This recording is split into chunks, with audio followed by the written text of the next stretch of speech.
Bonjour à tous, c'est de nouveau Youyun Créa. Donc là, je reviens vers vous pour vous montrer en fait une petite astuce rangement. Donc en fait, hier, je me suis mis à ranger mon bac de Noël. Et puis, comme beaucoup, j'ai beaucoup acheté ces blocs-là. Et j'en ai entamé pas mal. Et puis certains, j'ai pas... je me suis servi, par exemple, comme là. Non, là, il n'est pas d'effet. Mais je me suis servi que de un élément, ou enfin plusieurs, ou les stickers. Mais j'ai pas servi des cartes. Voilà, donc j'avais beaucoup de blocs comme ça qui étaient entamés. Et du coup, c'était pas pratique, ça prenait de la place. Donc, ce que j'ai fait, j'ai retrouvé un classeur que j'avais mis. Donc, au départ, je voulais faire mon December Daily ou un album de Noël dedans. Et puis après, je me suis dit, bon là, le December Daily, c'est vrai que j'en ai fait 2 ou 3 ans de suite. Là, je sais pas si je vais en faire un. Je me ferai plutôt un album de Noël, mais pas un December Daily. Enfin bon, bref. Donc, toujours est-il, j'ai retrouvé un classeur. Donc, c'est un classeur écolier, vous savez, grand comme ça. Donc, ça fait... je sais plus où je l'avais pris. Je me demande si je l'avais pas pris en vide-grenier, ce classeur. C'est un 20 sur 25 à peu près. Attendez. C'est les petits formats des classeurs. 20 sur 23. Voilà. Donc, il était gris, pas beau, un peu abîmé. Donc, ce que j'ai fait, j'avais du tissu comme ça qu'on achète chez Action. Et je l'ai recouvert. Donc, déjà, j'ai dit, ça fera très joli pour ranger.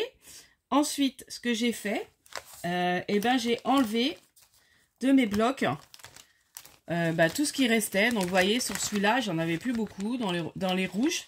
Donc, je les ai mis, en fait, chaque pochette par bloc, en fait. Et puis, là, je me suis dit, je vais utiliser pour faire soit des cartes, des petites ATC. Voilà. Avant de rentamer les autres, j'ai envie d'utiliser ce que j'ai mis là. Donc, j'ai fait ça hier. Alors, je me suis pris...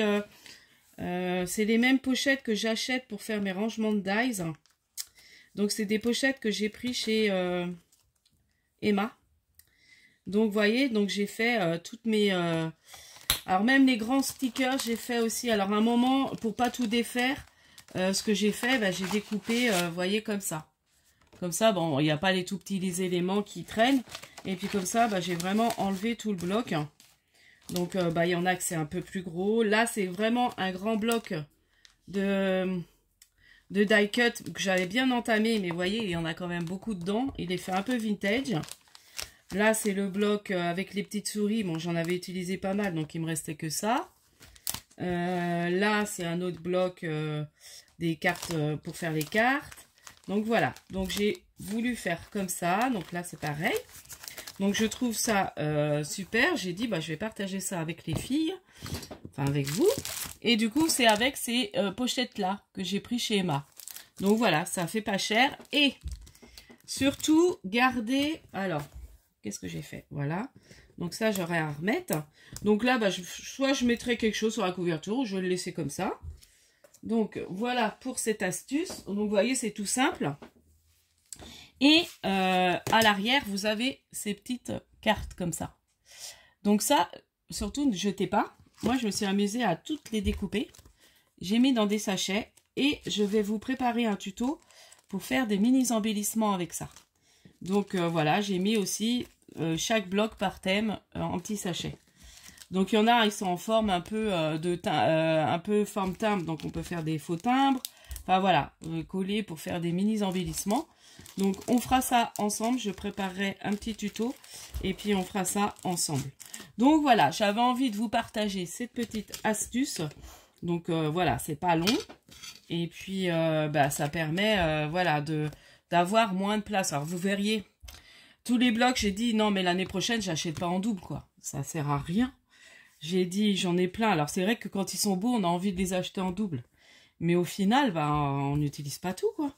Et puis c'est vrai que les premiers temps, je prenais tous ceux qui... Là j'en ai mis de côté qui étaient plus enfantins que je vais offrir à des petites filles qui bricolent où je travaille. Donc du coup, voilà, j'ai refait un bon tri, j'ai bien rangé. Et puis je me suis préparé carrément un bac où je vais me servir. Donc là je l'ai mis à côté de mon bureau. Où ce que je vais me servir pour faire mes créas de Noël de cette année. Et puis autrement, c'est sous mon lit, c'est dans une caisse en plastique en fait, où j'ai tous mes blocs. Oh, heureusement que j'ai pas racheté trop de blocs 30-30, j'en ai racheté que 2 cette année. Et puis bah j'ai dû prendre 2 trucs comme ça, 2, 3. Ouais, j'en ai pris pas mal quand même. Ces blocs-là, mais je dis l'année prochaine, va falloir que j'évite d'en acheter, mais on craque toujours quoi. Donc voilà. Donc voilà pour ma petite vidéo. J'espère que celle-ci vous plaira et vous donnera des petites idées de rangement. Parce que là, en ce moment, je suis dans le rangement. Là, ce matin, j'ai rangé aussi un peu devant. Là, bon, ça se voit pas trop, mais c'est un peu mieux. Mais bon, c'est pas encore gagné. Mais bon, c'est comme ça. On n'arrête pas avec le scrap de ranger. On n'arrête pas. Enfin bon, bref. Là, je vais faire une ACC pour un échange. Et puis après, je pense qu'on va aller manger. Allez, je vous dis à la prochaine fois. Scrapez bien. Bye bye.